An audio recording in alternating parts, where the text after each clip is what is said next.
Welcome to the Career Corner. My name is Heather Swift, and I'm delighted to be your host. The purpose of the Career Corner is to help people move from career distress to career success. Today, I'm with my guest, Kimberly Schneiderman. She is a wonderful career coach and resume writer with the firm Rise Smart.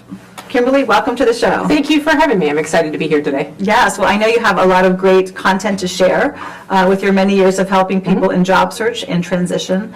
And of all the various topics we could start with, I thought we would dive into the resume first. It's a hot topic. It is, and it's still needed. Yes, absolutely. And I'm wondering, in your opinion, and when you're working with people in transition, how much weight is still put on the resume versus LinkedIn in today's job search? The resume does tend to get the first layer of attention in a job search and in preparing for, a job search. But they're almost equally important because often people are using the LinkedIn as a precursor to the resume. The resume gets developed first, usually, and then the LinkedIn profile gets developed second. Okay. But they have the equal weight just because of the way job searches are progressing right now. When people come to you and they don't have a resume, or it's one that maybe isn't well baked or not, how do you kind of explain to them, what the purpose of the resume is? Well, what do you see is the purpose of the resume in today's market?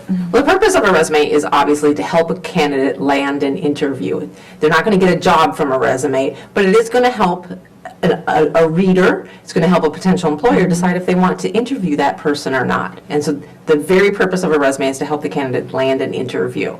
And I hear that the possible employer or that recruiter is only looking at that resume for 7 seconds around that? Is that still accurate? Yeah, so there are statistics. It's generally 6 to 7 seconds. If you use slight, tasteful color and some shading or perhaps a tasteful amount of lines and visual details on the resume, you can actually increase that time to 10 seconds, which is almost doubling the time that a reader looks at the resume. So you'll want to do some of those things as well.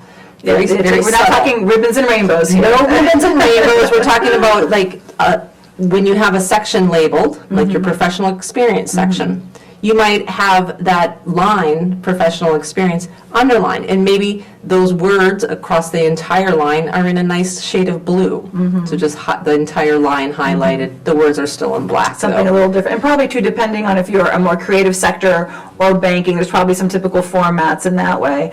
I know some people that have gotten a little wild in their resume found that the certain technology, when applying online, would not receive the document because of the boxes or different graphs and things like that on there. So probably simple is probably still a good key, or at least seeking out a professional that can say, yay or thumbs down. Right. Yeah, you don't want to go crazy with formatting or with really great ideas, creative ideas on the resume. This isn't a piece of artwork. It is a marketing document, but it's not a piece of artwork. And so it does have to give information in a way that an applicant tracking system can take it, or that other people with older computer systems can receive it.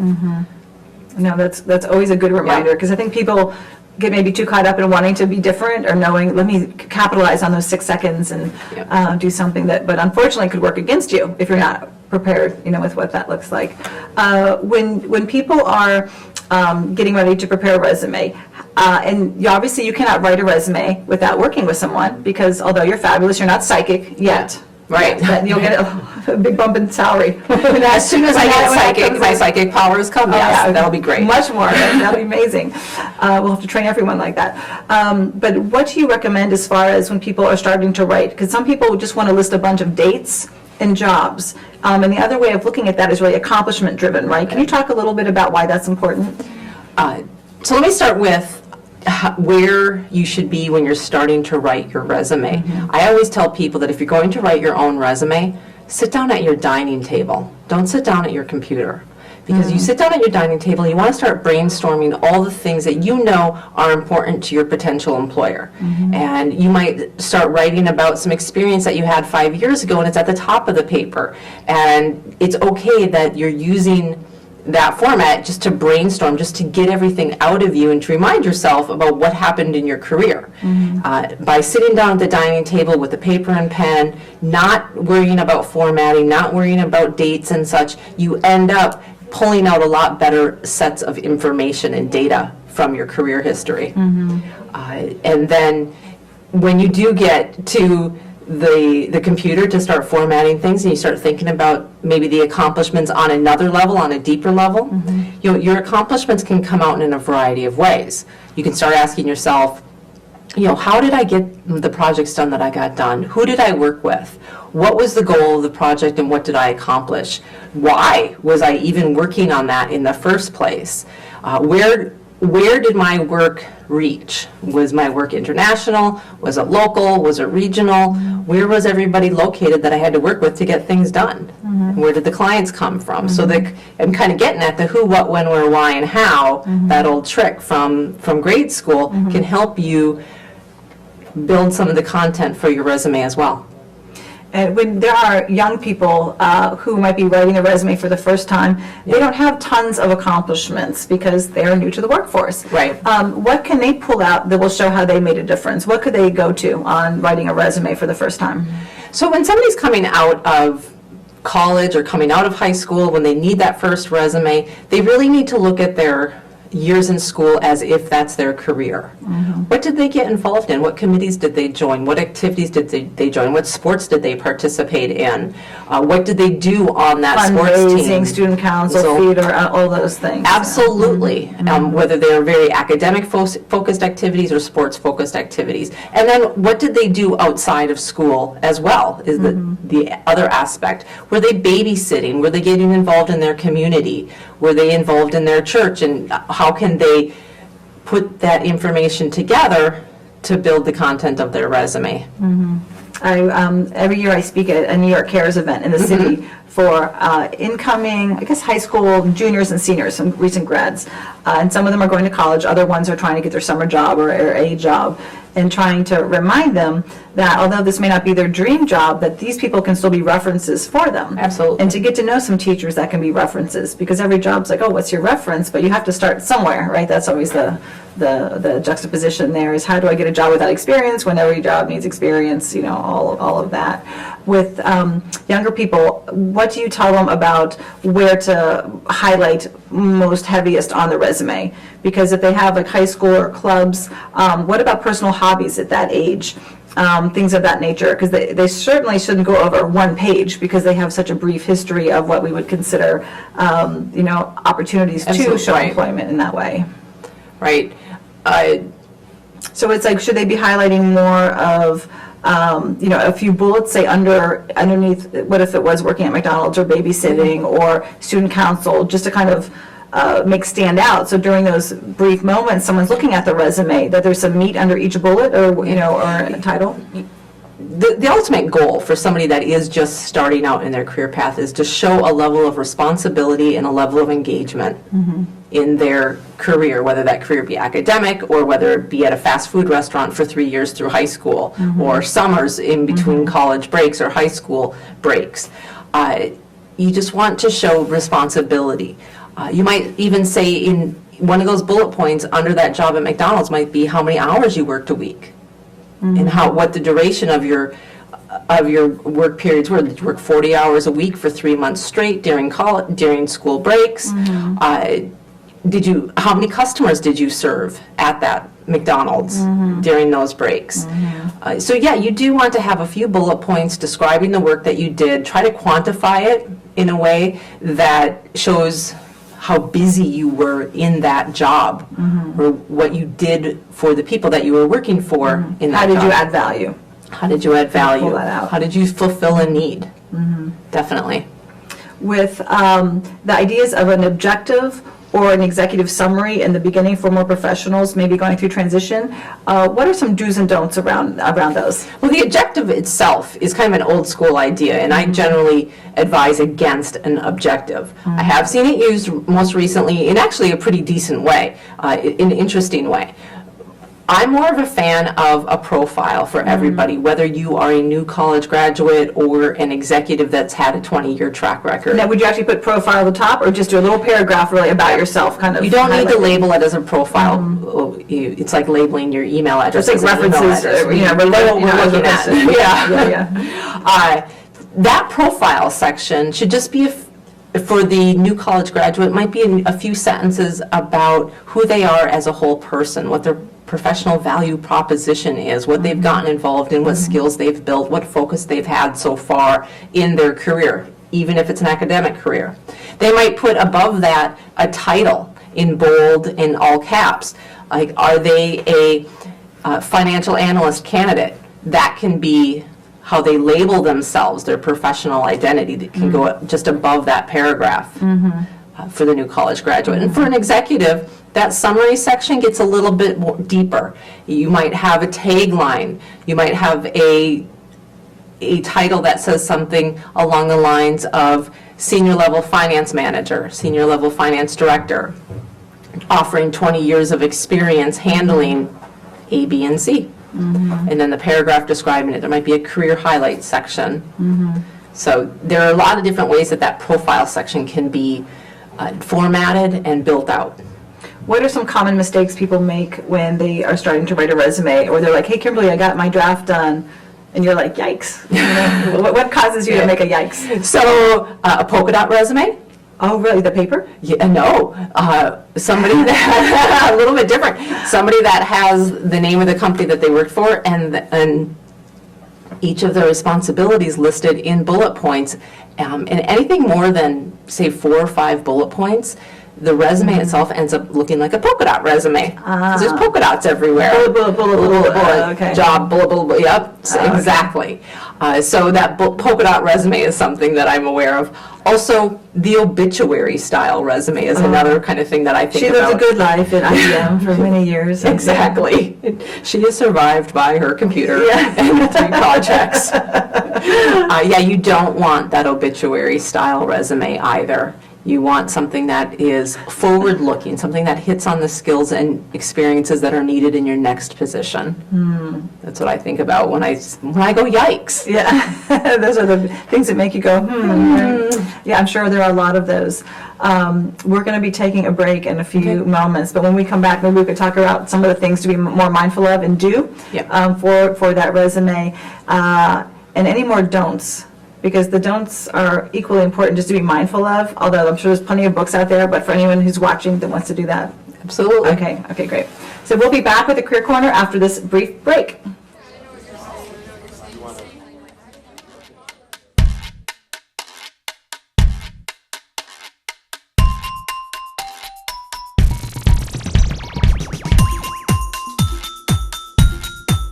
Express yourself. Explore teen summer reading at your library.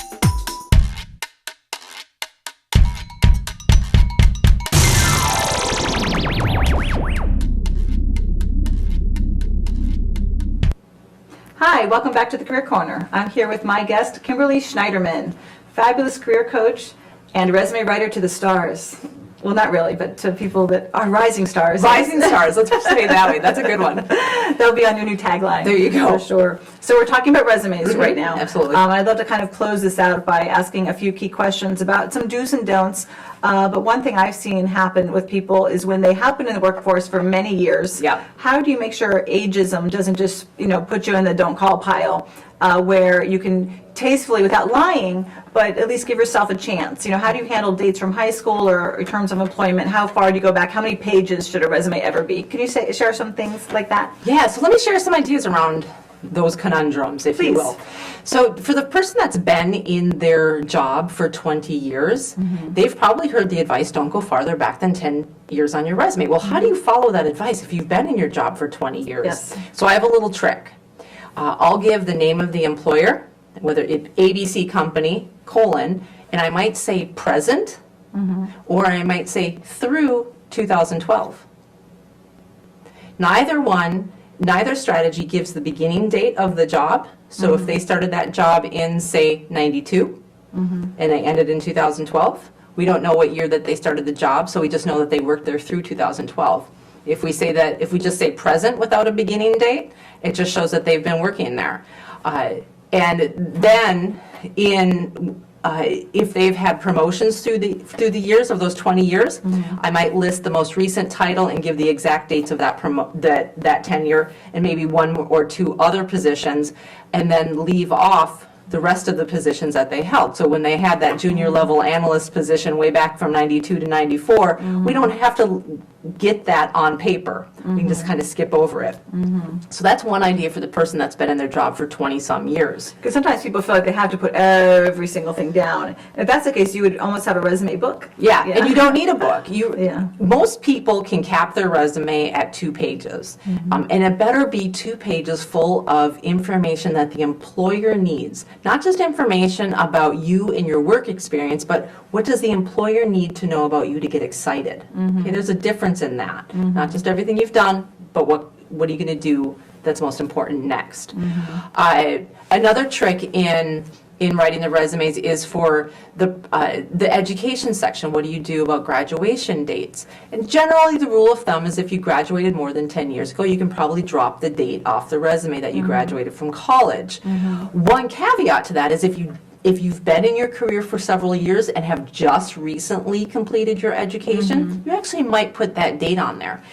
Because that sends another message to the employer. You're It says, fresh. You're Yeah. fresh, you have Yeah. a fresh education, you've managed to go to school and work full-time, and it shows that you have some discipline about you. Dedication, organization. all of those Absolutely, because it's details. not easy to go to school and work at the same time, so that's an accomplishment in itself. What else did you ask me about I've there? asked about the dates and about any other like traps or do's or don'ts that people might stumble upon or think they need to start listing.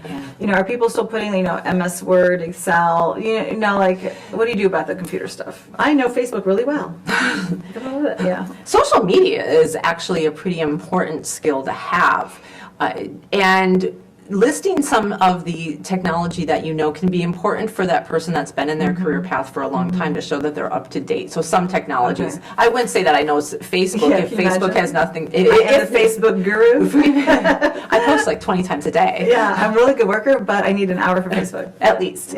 I wouldn't list that if it didn't have anything to do with my job, but if it did have something to do with my job, if social media or if I was You had in a blog charge, or exactly. something very- okay. I'm just going to show that I'm aware of current trends in technology and I am in front of them. How would you say that? I talk about the importance for social media competence in today's job search Yes. because it's not going away. Right. People need to have a brand, and I want us to talk about LinkedIn soon. Okay. And LinkedIn versus resume and how they kind of complement or are different. But if people have social media competence, what's the best way of listing that, or should they list what they're actively using? Because If it has something to do with the job, go ahead and include it on the resume. But if especially for more media organizations, exactly, things of that nature, exactly. yeah. But if social media doesn't have anything to do with your job, And you're not a web designer. yeah. Yeah. Just use it in the job search to show that you have that experience. Maybe have a link to your LinkedIn profile on the resume itself. If you have a lot of recommendations and a good number of endorsements on your LinkedIn profile, you can have a link to your LinkedIn profile on your resume. But other than that, it probably doesn't belong as a call-out item that social media, if it doesn't have anything to do with your job. I am so good on Instagram. Yeah. Right. And there are young people doing that. Yeah. So we can joke, but this is also very good advice and important. Exactly. Because young people are just having an opportunity to create their brand. Yes. And that follows us.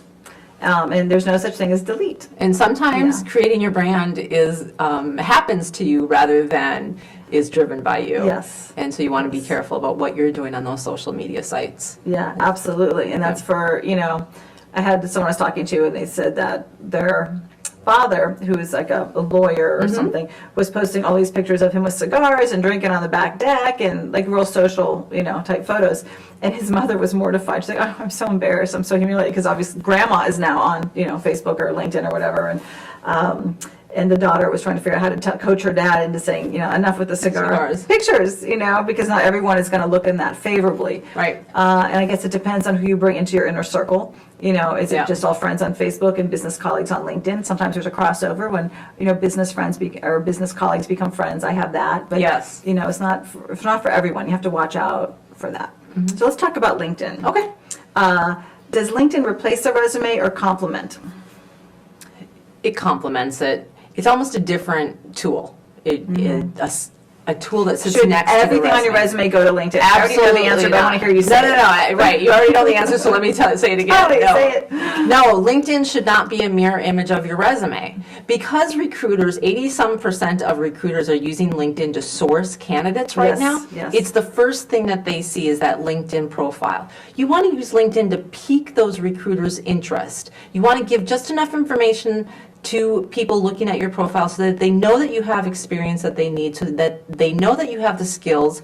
Get some recommendations so that you can have that precursor to the references, that typical reference check. Okay. And be active on LinkedIn. Have a good number of connections. Spend some time connecting through the groups and commenting professionally on the topics that those groups bring up. That's such a beautiful way to create your brand Yeah. and to show up in the marketplace in that way. Exactly. And it's not easy. It does take some time.